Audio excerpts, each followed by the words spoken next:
Hi everyone. If you're looking for some statistics material, revising for your exams or mock exams, starting from data collection until the second year normal distribution, you are in the right place. Check it out.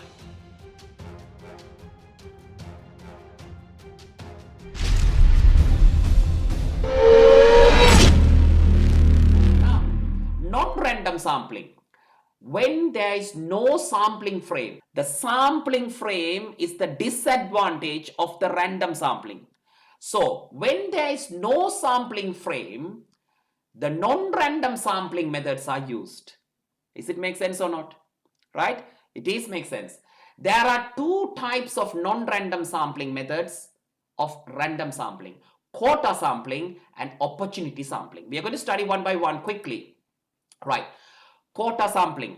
Right. So what is quota sampling? My clip art is somebody is interviewing and somebody putting an advertisement. Right. Now, what it is? Quota means a fixed portion of something. A fixed portion of something. For random sampling, we require sampling frame. If we don't have the list of people, then the quota sampling is very useful. How? In stratified sampling, they are comparing with other sampling methods. In stratified sampling, divide the population into different groups and determine the size of the sample which reflects the proportion. We understood that. In quota sampling, here is the highlight.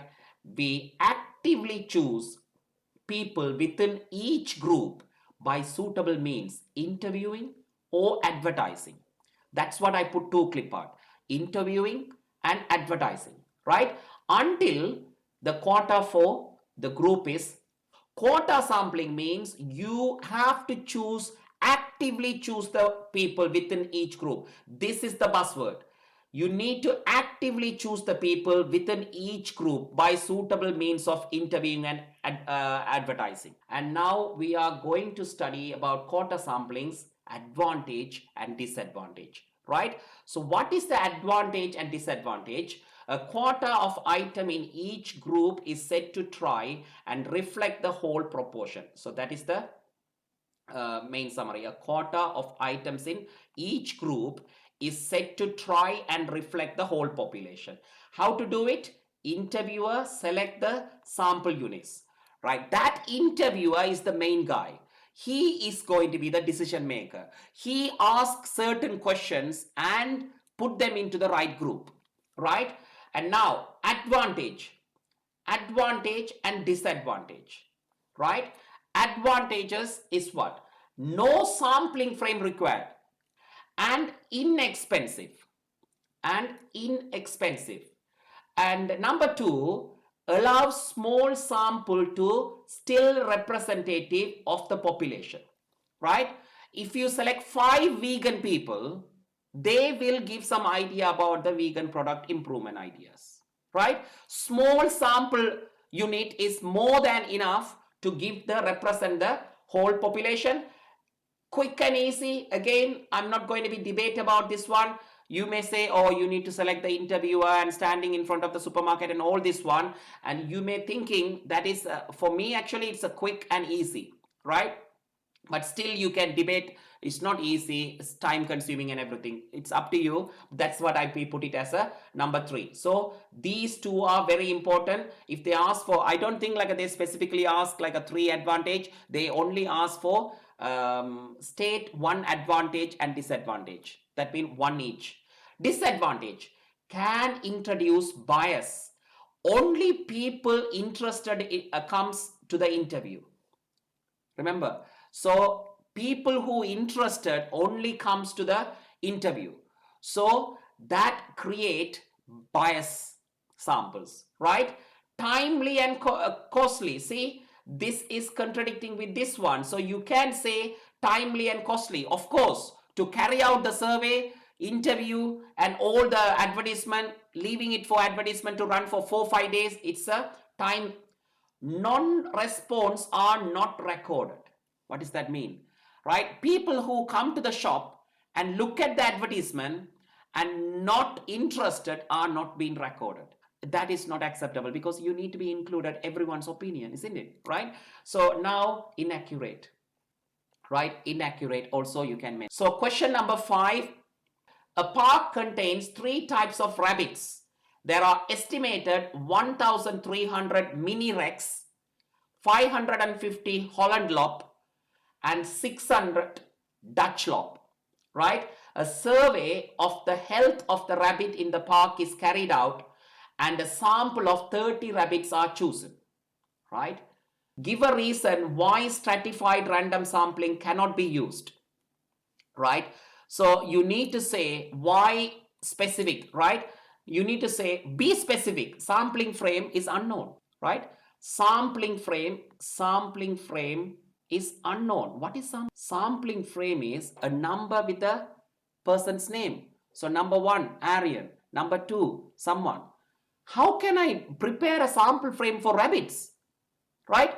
Go to the 1,300 or whatever the lots of rabbits there. How can I individually select the rabbit? Every rabbits for me actually looks same.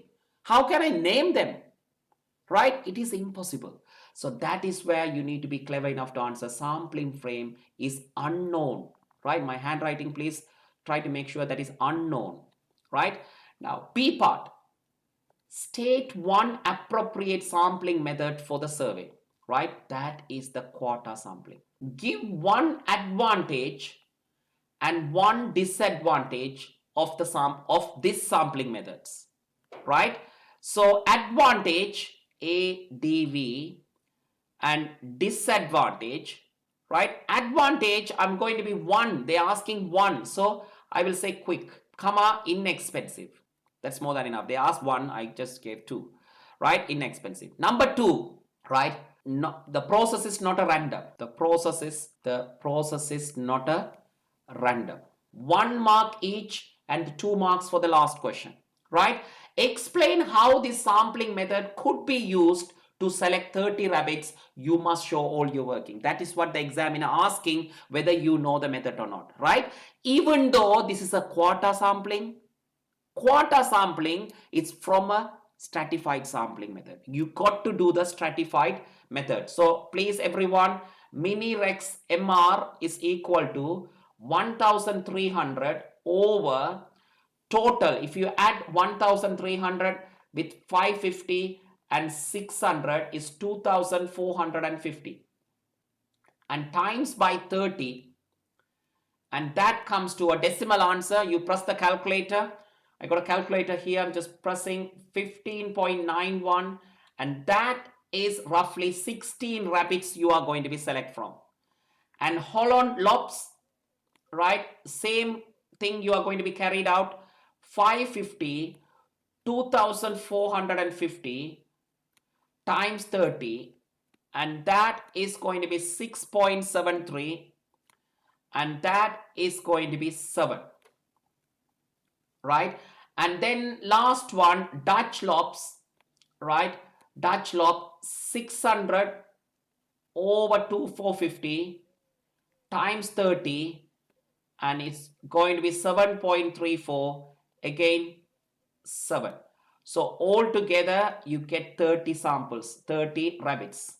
So rabbits are caught from the park until the quota of 16 MR, 7 HL and 7 DL are reached, right? Full stop. If the rabbit is caught and quota is full, then the rabbit is ignored and released.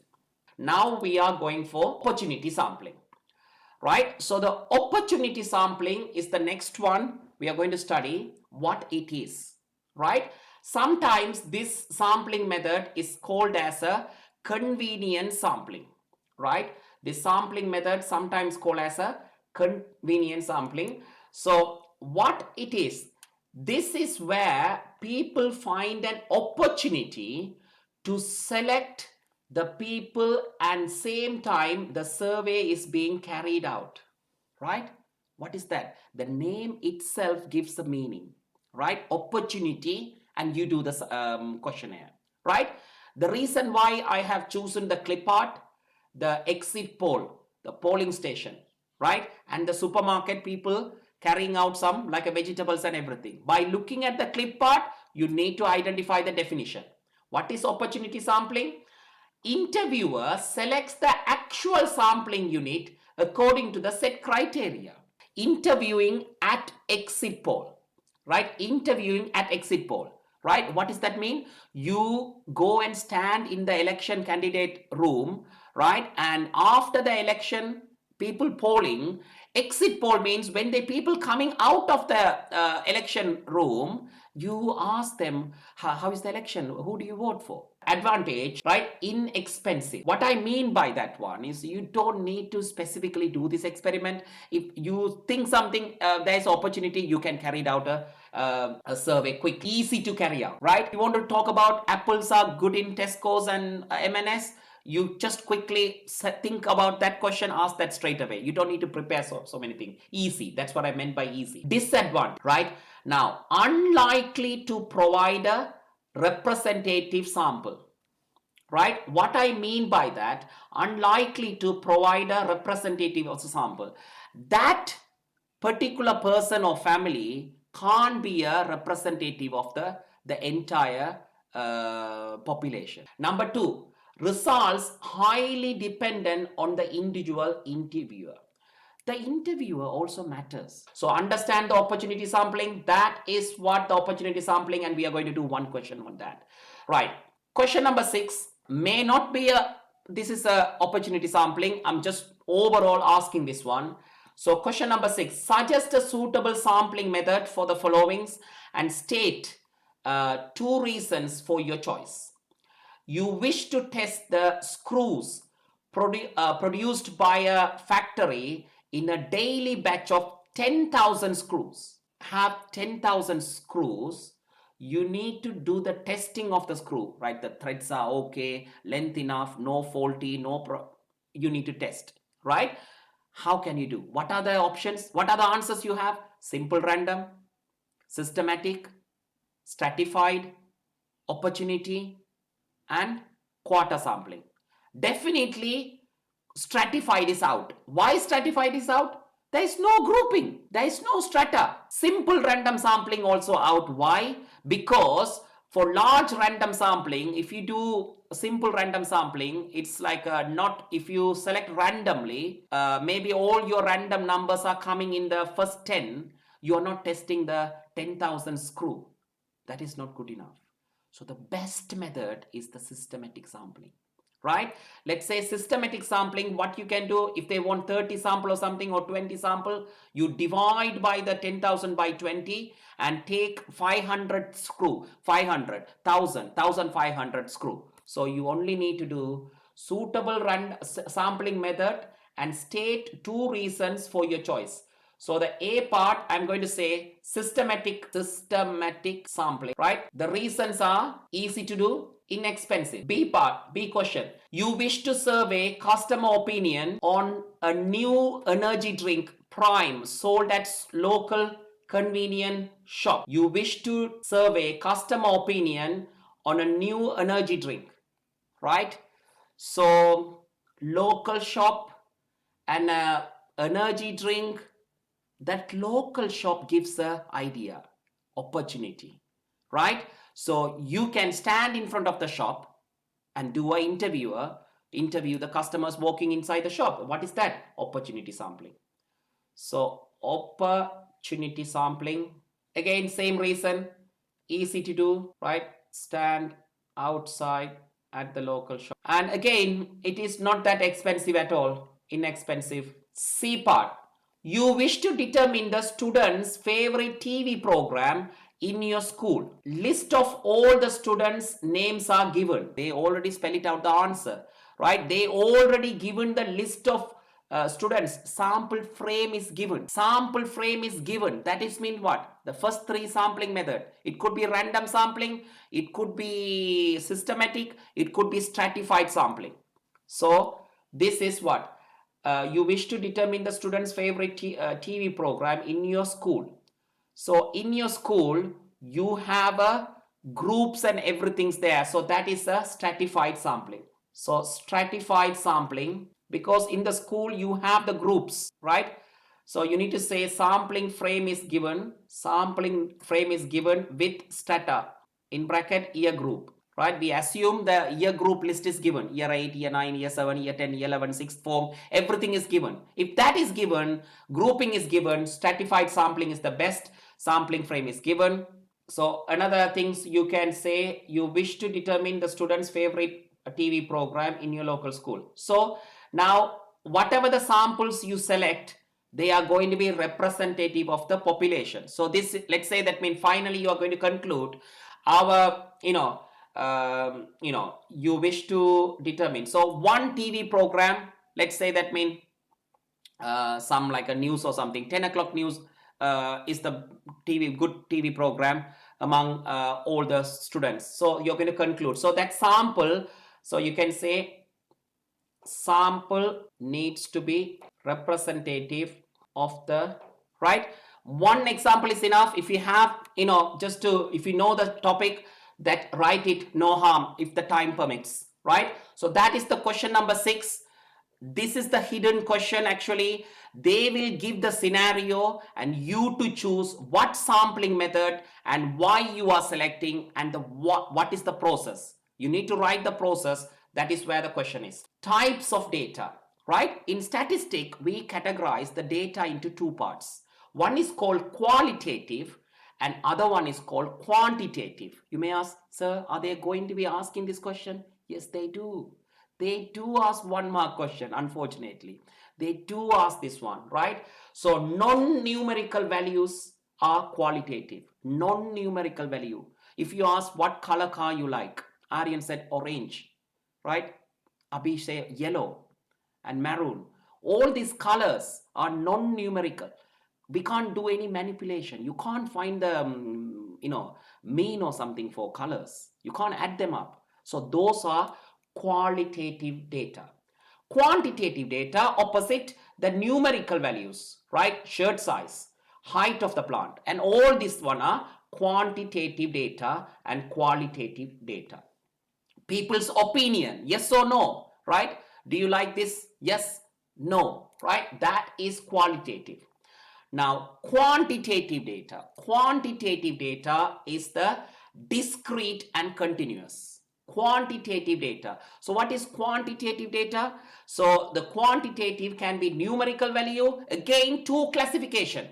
Discrete and continuous, right? What is discrete? Can only take a specific value. Shoe size and shirt size are specific value, that is discrete value. Continuous is can take any decimal value. Height of a plant, 12.27 meter, 12.28 meters. You need to spell it out, this one. If they ask for what is the difference between discrete and continuous, you got to say in one sentence. Discrete takes a specific value, whereas continuous data takes any value. Example, done. So that is gone. And now I'm going to be quickly asking a question. Decide what type of data the following are. Right?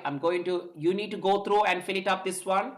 And question number 7, how many pets each person's own? Right? How many pets each person's own? So this is quantitative, Q-U-A-N, I put Q-U-A-N, and this is discrete. The shoe size also quantitative, Q-U-A-N, and again discrete. And then this one, the type of dog, is qualitative. Weight of food is quantitative, but it's a continuous data. Weight of the wood, weight can be anything, 12 gram, 12.5 gram, 12.573 grams, right? Age of a person is a quantitative, right? And I am going to say discrete, right? If I ask like Akshaya, how old are you? Then Akshaya will say, I am 18, right? She never say that mean I'm 17, 7 months and 12 hours and 3 days and 2 minutes and 1 second. Never. People never say the age like that. If you still wanted to consider as a continuous, as I said, you can still say continuous and say what is the reason. You still can say a person's age can be 1 day, 2 day, 3 day, as so on, right? So I would say discrete. I don't want to go for the argument. So F, color of the car, qualitative. Height of a tree, height of a tree. Height is a numerical value, quantitative and continuous, right? Now, lifetime in hours of batteries, lifetime, again this is quantitative. Lifetime, again similar to age, you can say discrete or continuous. You need to be clever enough to identify what is qualitative and quantitative. When it comes to quantitative, you need to classify it into discrete and continuous, right? And now one last thing, and that is the end of the thing, right? Grouped data, right? So when data is presented in a grouped frequency table, the specific data values are not shown. What does that mean? So let's say for an example, 0 to 10. 0 is inclusive, 10 is exclusive. Anything between 0 to 10 heights, there are 12 people. And 10 to 20, 10 to 20 is 15. So that is 10 is inclusive and 20 is exclusive, 15 members, right? So class interval 10 to 20, lower class boundary is said to be the 10, upper class boundary, right? I made up spelling mistakes in the boundary, but just to correct, 20 is the upper class boundary, and the midpoint is the number in the middle. So add them and divide by 2, that is the midpoint, 15, and the class width here, you need to understand that 20 take away 10. That is it.